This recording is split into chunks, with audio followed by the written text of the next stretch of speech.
What's up, everybody? My name is Joe Brown. This is the Heresy Financial Show. Today, the chairman of the Federal Reserve spoke in a speech called Restoring Price Stability, speaking to the National Association for Business Economics. And in this speech, he basically said the Federal Reserve will do what it takes to rein in inflation. We're going to be jacking rates up sky high. We might go even faster than we said just a couple of days ago. The markets responded with interest rates spiking, the stock market selling off, gold actually and silver up for the day. So we are going to talk about, number one, what this means. Is the Federal Reserve actually committed to doing something about inflation? What potentially would cause them to change course?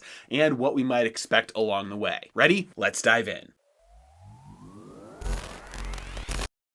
If you're going to be near Las Vegas next week, March 30th and 31st, I'm going to be at the 121 Mining Investment Conference. We'd love to see you there if you have the ability to show up. I've got a link in the description below. All right, Jerome Powell, he is looking at a more aggressive pace of raising interest rates over the next year, and more aggressive than what they said just a couple of days ago, saying he would not rule out raising interest rates by 0.5% every time throughout the rest of the year instead of just 0.25%, which is what it sounded like their original plan was. He said, we don't have any plans to change this. This is not our plan yet, but they're saying we're going to be looking at the incoming data and we have no problem raising by 0.5% at a time if we need to. Keep in mind, the Federal Reserve has not raised by 0.5% since 2000. It's been over 20 years since the Federal Reserve raised by any amount over 0.25%. In response to this and a couple other things that Powell said, we saw interest rates spike.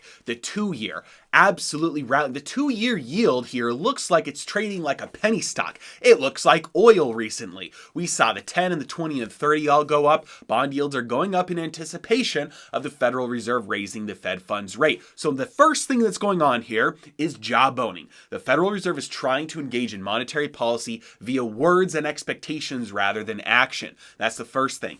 If it doesn't actually succeed in getting accomplished what they want to get accomplished, like the markets might get roiled by it, but if that doesn't bleed over into inflation numbers coming down, then they'll have to engage in somewhat more aggressive monetary policy, even if that means raising rates by 0.5% throughout at some point through the rest of this year. Now, if we take a look at the current federal funds rate, we can see that over the long term, there is this declining trend. Every single time the Federal Reserve gets up to this declining trend line, something in the markets breaks. Last time it happened in 2018, when the Federal Reserve was raising rates. At the end of 2018, the markets couldn't handle it. The Federal Reserve said, I guess we can't raise rates anymore. They paused and they tried to hold, and they tried to keep on selling assets off their balance sheet. When that didn't work, 9 months later, the repo market exploded. They just said, you know what? All right, we're going to go back to QE. We're going to lower rates. And then we all know what happened just a couple months later. Rates got taken back down to zero at the beginning of 2020. So markets cannot handle this. It's just a matter of when they break, not if. So the question is, how high can rates go? Well, they have never been able to get up past this declining trend line since, 1985, right? It's been this peak, it hits the line every single time, and we have to crash right back down. Interest rates have to drop again. Now, the question is, what if we go back even further than that? In the 60s and the 70s, we saw interest rates rising. So what if it's a long-term cycle? We had a long-term cycle of interest rates rising during a massive inflationary environment. Then we had a long period of time of interest rates dropping over time. Now, what if we're entering back into a period of time where interest rates rise over time? That's possible as long as they stick to their guns and actually move forward with it and don't get scared by the fallout that happens as a result of rising rates. And do not mistake, there will be a fallout from this. Chief Investment Officer at Bleakley Advisory Group said that the only question is how much of an economic slowdown is the Fed willing to tolerate in order to quell consumer inflation. There will be no such thing as a soft landing. A soft landing is what is referred to when they're talking about, hey, we had a crash, we eased monetary policy in order to absorb the blow, and now when inflation starts to take off, we have to stomp down on inflation and stop it. So we're going to raise rates, have some deflationary monetary policy to try and counteract that inflation, and we're going to try and get to a point where we get back down to 2% inflation. That is not possible. It is just not going to happen. We're on a tightrope going across the Grand Canyon, and the stick there is inflation on one side, deflation on the other side, and a tornado is blowing on one side and a hurricane is blowing on the other. It's not possible to make it all the way to the other side. You're gonna tip over into inflation, hyperinflation, or a deflationary death spiral, and then you're gonna overcorrect one way or the other. It's not possible to have a soft landing here. Just like Peter Bukvar said, it is not possible. The only question is how much of an economic slowdown is the Fed willing to tolerate before they reverse course. And even the soft landing that's referred to here by the Federal Reserve, and Powell said he's confident that they can still pull off a soft landing. Absolutely preposterous. But let's say they are able to pull off a soft landing. Look at the goal. Look at what they're shooting for. They're shooting for a return to price stability. That was the name of the speech given today. And it's a return to price stability of what? How do they define price stability? Price stability is defined as an increase in the cost of living by around 2% every single year. That's not price stability, that's prices increasing. Price stability means prices aren't moving. So this is just another example of the Federal Reserve saying, don't believe your own eyes, don't believe what your data tells you, don't believe what you know to be true, listen to us, we've got your backs, we know it's best for you. It's not best for you if your cost of living stays the same. Don't think that it's better for you if your cost of living goes down and you're able to afford more each year. It's actually better for you if your cost of living goes up.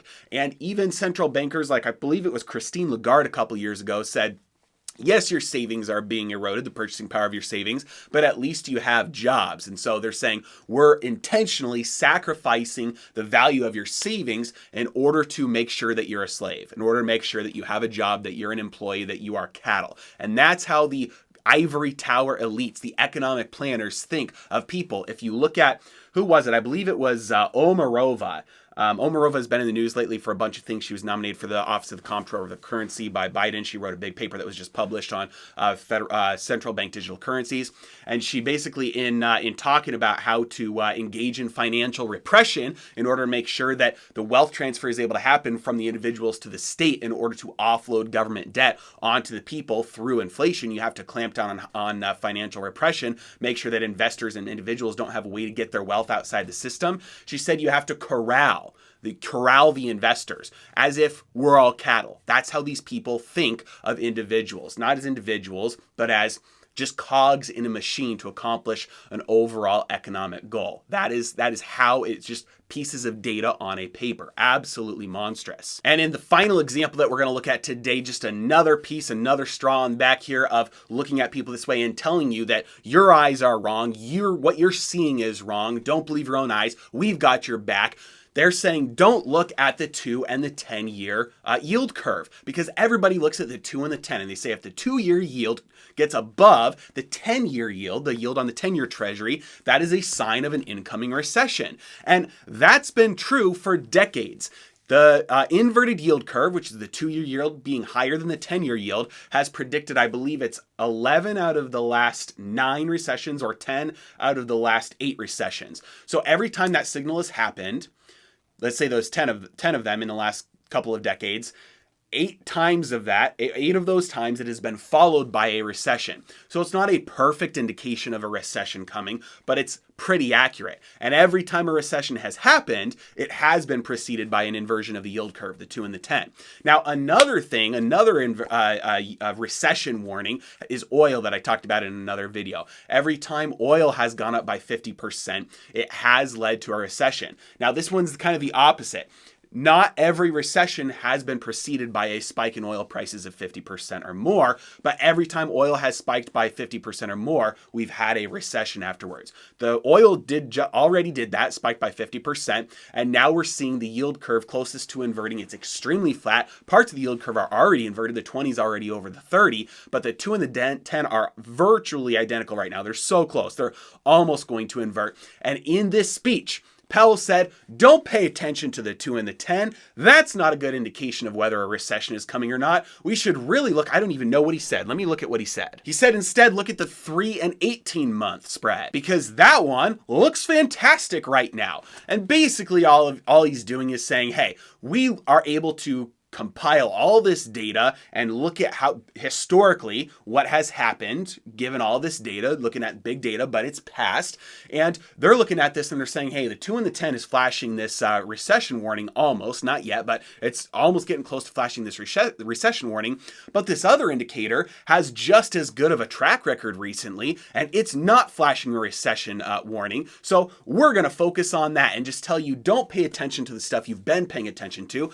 Don't pay attention to the fact that your meat prices have gone up 10, 15, 20%. Don't pay attention to the fact that housing prices have gone up 15% or more on average. Don't pay attention to the fact that gas prices have doubled in the last couple of months. Your inflation rate is only 8%. We promise we're not trying to trick you. We're not trying to steal your money through inflation or transfer the purchasing power from the individual to the state. We've got your back. Just trust us. Don't pay attention to what your eyes are telling you is true. That's why it gets me so fired up, and that's why it's so important for everybody to understand what's really going on. Pull that curtain back. See who's pulling the strings. There's no wizard. There's nobody, no magical person that's going to save us. They're pulling the strings for their own benefit, and it's up to us to realize and understand and study what's really happening, because the better off you and I are, the better off I am, the better I can take care of my family, my friends, and my community and those around me. The more wealthy you are, the more and better you can take care of those around you, because the fact of the matter is the system is going to crash. The fact of the matter is there's a lot of pain coming.